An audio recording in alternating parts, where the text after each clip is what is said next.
So the Epstein files have finally been released, and guess what? We got a whole lot of nothing. Redacted pages, influencer photo ops, and an official government Twitter account rickrolling the public. This might be the worst document release in history, but if you don't even know what I'm talking about, basically we got to start from ground zero, which is the big man himself, Jeff EpiPen. Not going to say his full name because I don't want to get demonetized, but basically there's a guy, he did some bad things, he's tied to a lot of powerful people, and the public wants to know the powerful people that he's tied to that have remained anonymous, and these files are supposed to expose some of that, but the release of said files has been atrocious, and let's just get into it. You said last week that you have the Epstein files on your desk.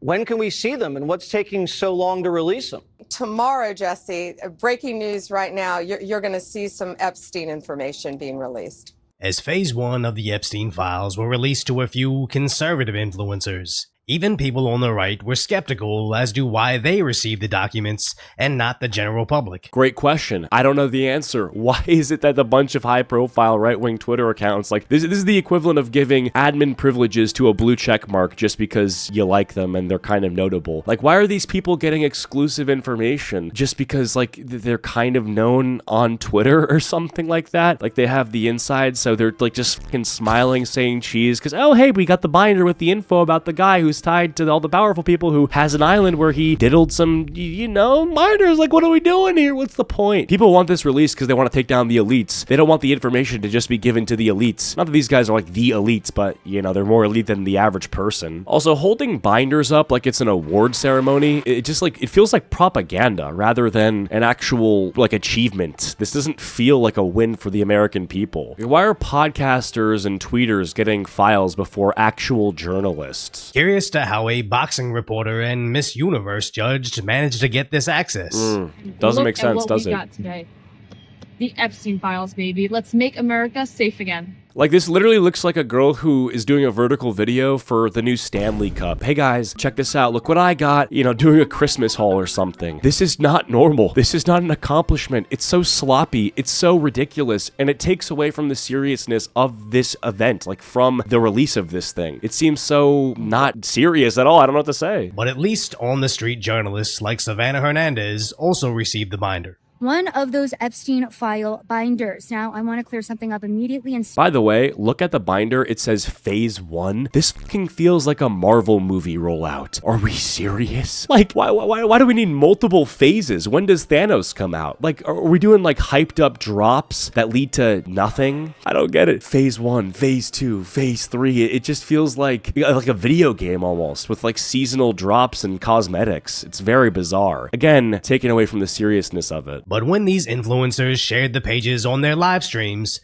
nobody could even see what was on the pages, as many of them were mainly blocks of omitted texts that tell us nothing. As pretty much everything top to bottom about this was terrible, as I believe it was the FBI director Kash Patel or possibly Attorney General Pam Bondi that said they'd release those files on day 1. Or maybe it was both of them, but she said they were on her desk and they definitely didn't get released. But we also have to unpack how these influencers received the files instead of just uploading a full PDF for the public to sift through. It just feels like edging. It just feels like, hey, it's out there. Look at your favorite screen people holding it up so you know that we don't have a complete nothing burger for you. It's coming, just you wait. Like, it just feels like giving breadcrumbs to people just so that they shut up. Like, I feel like it's just trying to silence people with legitimate concern about, hey, this was said to be a day 1 action item and now we're waiting on it any fucking day now. They paid some people to hold up the photos and to basically, I feel like the goal is to silence people who are raising that concern. It just seems like damage control and narrative control rather than actually serving the purpose of the release here. Yes, the influencer photo shoot is a bad look, but apparently... Also, like, the AG demanding full files within a day, like, it sounds good, but why wasn't it done from the start? Like, I don't get it. Like, if the transparency was the goal, why not just go onto TV and air it all out? Like, why are we doing this breadcrumbing shit? Go on to Fox, go on primetime. Seems so easy. Apparently the press wasn't there for them.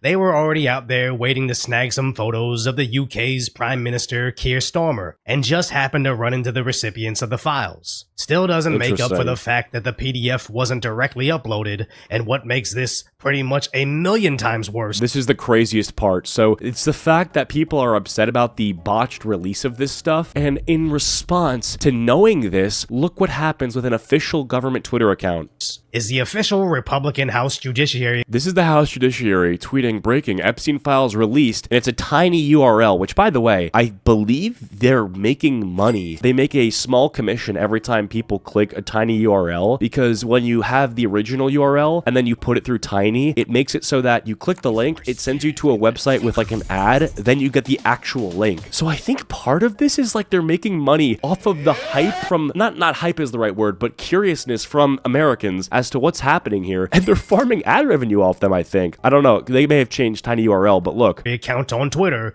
posts a link to the alleged Epstein files that linked to a URL shortener that shows an ad at the bottom that eventually links you to be rickrolled on. Like, are we serious? The government is fucking rickrolling us. Yeah, hey, concerned American, do you think that we should figure out the anonymous people that have ties to this literal criminal, this sex criminal that have basically lived in shadows and gotten away with this? Yeah, you know what? My response, never gonna give you up, never gonna let you down. Are we serious? You have let me down. You have given me up. If you were not gonna give me up, you would have actually posted a PDF here, which you can do because you photo printed like 10, 15, 100 binders of it. Can we be serious? People want answers and, more importantly, prosecutions, and all they received were photo shoots from some podcasters and being trolled by official government accounts. It's just so tone deaf. People want accountability. That's really it. They don't want to be the victim of like a 2010 YouTube prank or something. It's just it's so nuts. It's so nuts. And I feel like the tone of this administration was like, oh, you know, law and order. We're basically going to take the people that have uprooted society and gotten away with it and bring them to justice. Rick rolling people who want to see that happen with the EpiPen guy, I feel like is kind of a bad move. Now, the one thing I do want to acknowledge is how influencers receiving this document isn't all a bad thing. I believe the precedence the White House is trying to create here is no longer does the public have to rely on mainstream media outlets like Fox and CNN, but one was a CNN or MSNBC newscaster saying, only members of the media can look at these leaked documents. If you at home see them, it's breaking the law. And the other clip was someone on a network saying, it's the news media's job to decipher the truth for our viewers. That type of pompous reporting as if they are the arbiters of reality, that needs to end. And yeah, but it's not ending when you tell people to click a link and it brings them to a rickroll. Like, I certainly agree that that's pompous and it's condescending to Americans who are not being treated like people who can read a document and extrapolate a conclusion. But this is not a better alternative. Giving it to a few blue checks and then pranking the public with a tiny URL. Like, what am I supposed to fucking get a kick out of that? Oh, it's a real knee slapper, guys. Where's the donate button on your website? I can't see it. Like, it's ridiculous. It's literally not dehumanizing, but it's so belittling to people who are genuinely concerned with corruption. This whole thing also seems like a distraction, you know? Like, rather than exposing everything, this like phase 1 stuff that I'm gonna go back to, it just seems like they're either buying time, which means that they were not able to say, yeah, we'd have this out on day 1, because if they're buying time, then they weren't ready. So they're either buying time or they're trying to do narrative control. Either one is not good, and I don't know. Like, so this is just also...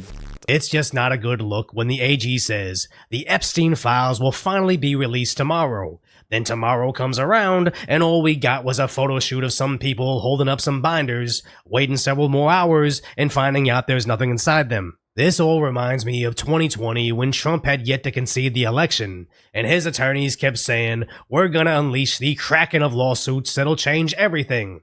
Nothing came out. Then another attorney said, oh, now we have the Kraken on steroids. All I can really say is the people who believe that the government and politicians are all talk, and the stereotype of politicians being liars and not keeping promises, they're vindicated yet again, because we have people saying stuff that they cannot do, lying to the people, and joking about it, literally laughing in our faces by pranking us. It is fucking pathetic. We need better leadership. We need people to be honest when they say something, and the whole word that I'm gonna bring this this all back to is accountability. Because the reality is there's nothing stopping people from saying, yes, this will happen day one, and then it doesn't happen day one. They won't go to jail. They won't face any sort of justice. All we can hope for is that something changes, and it's not good enough to just hope that something changes, you know? It fucking sucks. It really does. And every time they repeated the same game, it turned out to be a huge nothing burger. And now they release the Epstein Files Episode 1 or Phase 1 like there's some movie studio running out of source material, so they split the last book into several movies, as nothing about this says transparency. It just sounds like somebody on the back end is buying time to control the story. Exactly. It just seems like this is completely made to distract or to juggle for time or to stall. That's all it really seems like. And at the end of the day, I don't know how much is going to change from this. Maybe we'll actually end up getting a version of this with non-redacted information that's widely available to the public. And if that happens, I'd be happy. But still, the way this has happened is just unacceptable. Really fucking bothers me. And that's about it. Leave a like on this video and subscribe. See you guys all later. Peace.